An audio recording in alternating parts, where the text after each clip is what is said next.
नमस्कार, आप सभी का एक बार फिर से स्वागत है हमारे चैनल में। दोस्तों, आप सभी को हनुमान जयंती की हार्दिक शुभकामनाएं। आज हम हनुमान जी के जन्म की पौराणिक कथा। महावीर हनुमान जी को भगवान शिव का 11वां रुद्र अवतार कहा जाता है और उन्हें प्रभु श्री राम के अनन्य भक्त भी कहा जाता है। हनुमान जी ने वारण जाति में जन्म लिया। उनकी माता का नाम अंजनी और उनके पिता वानर राज केसरी है। इस कारण उन्हें अंजनेयाय और केसरी नंदन आदि नामों से भी पुकारा जाता है। वहीं हनुमान जन्म की एक कहानी सुनते हैं। एक बार अयोध्या के राजा दशरथ अपनी पत्नियों के साथ पुत्रेष्टि हवन कर रहे थे। यह हवन पुत्र प्राप्ति के लिए किया जा रहा था। हवन समाप्ति के बाद गुरुदेव ने प्रसाद की खीर तीनों रानियों में थोड़े थोड़े बांट दी और तभी वहां एक चील आ गई और उसने खीर का एक भार अपने साथ ले लिया और वहां ले गए जहां अंजनी मां तपस्या कर रही थी। यह सब भगवान शिव और वायु देव की इच्छा के अनुसार हो रहा था। तपस्या करते अंजनी मां के हाथ में जब खीर आई तो उन्हें उसे भगवान शिव का प्रसाद समझकर ग्रहण कर लिया और इसी प्रकार हनुमान जी का जन्म हुआ। एक और अन्य कथा। अंजनी मां पर्वत के शिखर पर खड़ी सूर्य देव के तेज और खूबसूरती में लेत थी। तभी वहां बहुत तेज हवाएं चलनी शुरू हो गई। हवा का वेग इतना तीव्र था कि उनके वस्त्र उड़ने लगे।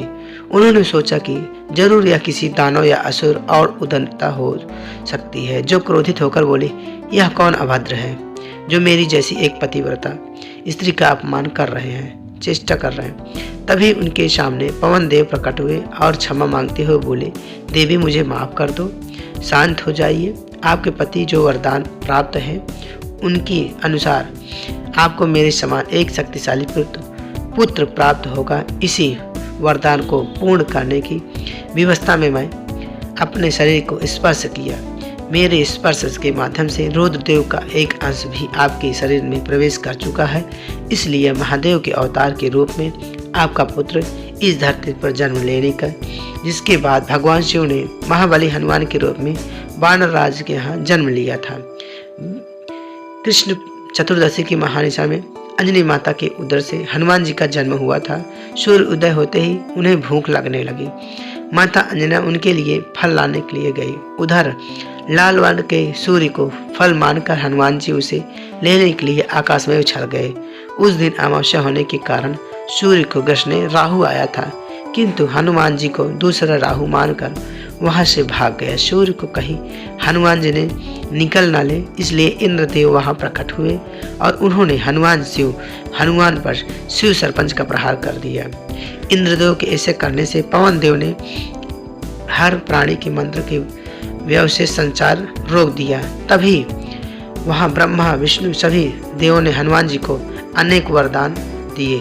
ब्रह्मा जी ने अमित आयु का, इंद्र ने वज्र से हट होने का, सूर्य ने अपने 27 तेज से युक्त और संपूर्ण शस्त्रों का विशेषज्ञ होने का वरदान दिया। ब्रह्मा, इंद्र, सूर्य, वरुण, कुबेर, यम, विश्वकर्मा, शंकर भगवान सभी लोगों ने अपने अपने आशीर्वाद प्रदान किए। शास्त्र तथा यंत्र आदि से कोई भी क्षति न होने का वे दोनों इस कुल का भी आशीर्वाद दिया। आगे चलकर हनुमान जी ने बहुत पराक्रम के जो काम किए वह भक्तों के लिए बहुत प्रसिद्ध है। तो यह थी हनुमान जी की जन्म कथा। दोस्तों, अभिजीत मुहूर्त में हनुमान जी की पूजा करना अत्यंत शुभ माना जाता है। उत्तर पूर्व दिशा में चौकी पर लाल कपड़ा रखे हनुमान जी के साथ भगवान श्री राम के चित्र की स्थापना करें। हनुमान जी को लाल और भगवान श्री राम को पीले फूल अर्पित करें। लड्डुओं के साथ साथ तुलसी का भी अर्पित करें। श्री राम का मंत्र राम रामाय नमः का जप करें। फिर हनुमान जी का मंत्र ओम हनुमते नमः का जाप करें। ऐसा करने से आपको हनुमान जी की असीम कृपा प्राप्त होगी। हनुमान जयंती की पूजा का विशेष महत्व माना जाता है। मान्यता है कि इस दिन पूजा अर्चना करने वाले लोगों को बजरंगबली हर मनोकामनाएं पूर्ण करते हैं और रोग दोष से भी दूर करते हैं। प्रकट करने के साथ उनके संकटों को भी रक्षा करते हैं, जीवन के कष्ट दूर करते हैं और सुख शांति प्रदान करते हैं। इसके साथ ही जिन लोगों पर शनि की अशुभ दशा चल रही है, वे यदि हनुमान जयंती पर व्रत रखते हैं तो उनके शनि दोष दूर हो जाते हैं और उनको मुक्ति मिलती है। तो ये थी हनुमान जयंती की कथा। और कुछ जानकारी आपको ये कथा कैसी लगी कमेंट करके जरूर बताएं। धन्यवाद दोस्तों।